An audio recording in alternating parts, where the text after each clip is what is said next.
Shalom sahabat pendengar suara Marturia.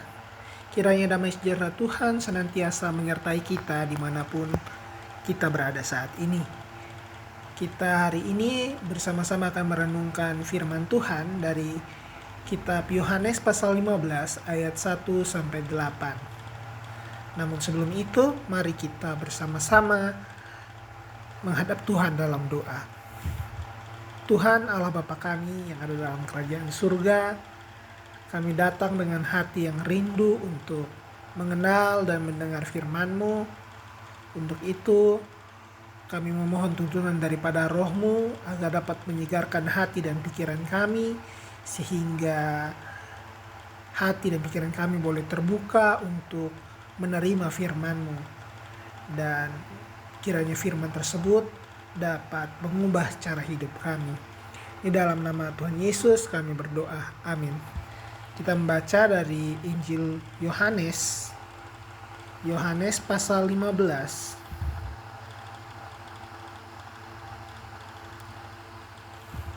Yohanes pasal 15 ayatnya yang pertama hingga ayatnya yang ke-8.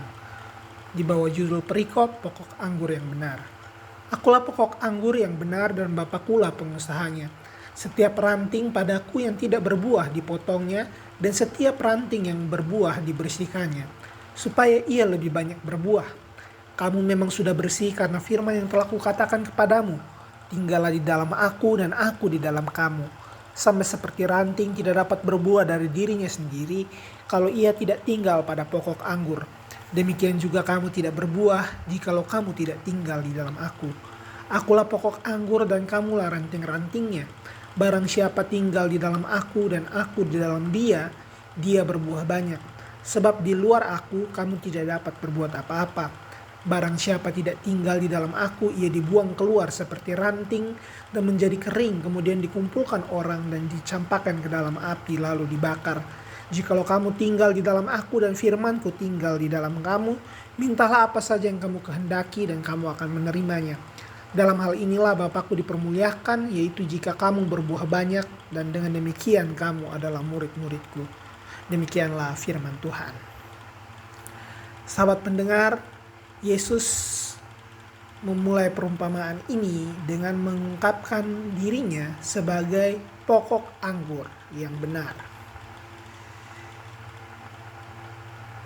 Akulah yang benar merupakan sebuah pernyataan bahwa segala sesuatu yang ada di luar dia pada akhirnya tidak memberikan kehidupan dan kebenaran yang sejati. Kita sering kali merasa hidup karena aktivitas, karena pencapaian, atau relasi dengan orang tertentu. Tetapi Yesus menegur kita. Apakah selama ini kita hidup benar-benar dalam sumber hidup? Apakah itu benar-benar sumber hidup? Atau kita hanya tampak hidup? Lalu Yesus melanjutkan, setiap ranting yang tidak berbuah dipotong dan yang berbuah dibersihkan. Jadi baik yang tidak berbuah maupun berbuah, dua-duanya dikerjakan oleh Bapa. Yang tidak berbuah dipotong, yang berbuah dipangkas. Jadi berbuah tidak membuat kita bebas dari proses. Justru membuat kita masuk ke dalam proses yang lebih dalam. Kadang kita berpikir, Tuhan, bukankah saya sudah melayani? Bukankah saya sudah berbuat baik? Tapi justru di saat itulah Tuhan mulai membersihkan. Tuhan mulai mengikis kesombongan halus yang ada dalam diri kita. Dia membongkar berbagai motivasi yang tersembunyi dan mengajar kita untuk bergantung lebih dalam lagi kepada Dia, sang sumber hidup. Jadi pemangkasan di sini bukanlah hukuman. Pemangkasan adalah tanda bahwa Tuhan melihat potensi dalam diri kita untuk menghasilkan buah yang lebih besar. Lalu Yesus juga berkata, tinggallah dalam aku dan aku dalam kamu. Jadi Yesus meminta kita untuk tinggal. Masalahnya kita seringkali bukan kurang melakukan sesuatu, tetapi kita kurang tinggal. Kita sibuk untuk Tuhan, tetapi kita tidak tinggal dengan Tuhan. Kita melayani, kita berbicara, tetapi hati kita jauh, kering, dan terputus. Kita tidak terhubung dengan Tuhan. Kita melakukan pekerjaan Tuhan, tetapi tidak tinggal di dalam Dia. Artinya, buah bukan hasil usaha keras daripada kita sebagai ranting, tetapi buah adalah hasil keterhubungan kita dengan sang sumber, sang pokok yang benar itu. Yesus juga mengatakan hal yang lebih tajam bahwa di luar aku kamu tidak bisa berbuat apa-apa. Jadi Yesus tidak bilang bahwa kamu akan menjadi kurang efektif, kurang maksimal. Tetapi Yesus menegaskan bahwa koneksi dengan dirinya membuat semua yang kita lakukan itu dapat menghasilkan buah yang kekal. Tanpa koneksi dengannya, semua yang kita lakukan mungkin tampak berhasil, tapi semua itu hanya sementara. Lalu Yesus juga berkata bahwa jika kamu tinggal dalam aku dan firman-Ku tinggal dalam kamu.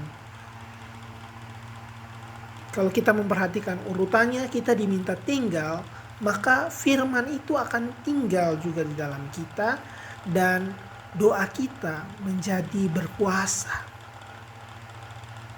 Seringkali kita ingin langsung pada bagian mintalah apa saja, tetapi kita melewatkan bagian tinggal. Doa yang berkuasa lahir dari kehidupan yang mau tinggal dengan Allah. Bukan dengan kata-kata yang panjang, tetapi dengan hati yang mau terhubung dengannya. Kemudian Yesus menutup perumpamaan ini dengan pengungkapan bahwa dalam hal inilah Bapakku akan dipermuliakan kalau kamu berbuah banyak. Jadi tujuan kita ternyata bukan cuma sekedar bertahan hidup atau terlihat rohani, tetapi berbuah. Buah itu apa? Buah adalah karakter kita. Buah adalah kasih yang nyata. Dia adalah kesabaran di tengah tekanan. Dia adalah pengampunan di tengah luka. Dan buah itu juga adalah hidup yang mau menunjuk kepada Tuhan, sang sumber kehidupan yang sejati. Sahabat pendengar, pertanyaannya hari ini, apakah kita sedang tinggal di dalam Tuhan? Atau kita hanya sibuk melakukan pekerjaan-pekerjaan? Karena pada akhirnya bukan seberapa banyak yang kita lakukan yang menentukan buah, tetapi seberapa dalam kita mau terhubung dengan sang pokok anggur. Mari kita berdoa. Tuhan, ampunilah kami kalau kami lebih sibuk daripada tinggal di dalam-Mu. Kami sering mencoba menghasilkan buah dengan kekuatan kami sendiri, dan akhirnya kami menjadi kosong, lelah, dan juga kering. Hari ini kami mau kembali melekat kepadamu, tinggal di dalam-Mu. Jika ada bagian dalam hidup kami yang perlu Kau pangkas, maka berikanlah kami hati yang rela, karena kami percaya bahwa Engkau mempersiapkan kami untuk berbuah lebih banyak. Biarlah hidup kami sungguh menghasilkan buah yang memuliakan nama-Mu. Dalam nama Tuhan Yesus kami berdoa. Amin. Sahabat pendengar, ingatlah bahwa kita tidak dipanggil untuk sekadar berusaha keras, tetapi untuk tinggal dekat dengan Tuhan. Karena dari sanalah buah kehidupan yang sejati akan lahir. Tuhan memberkati langkah hidup kita hari ini. Shalom.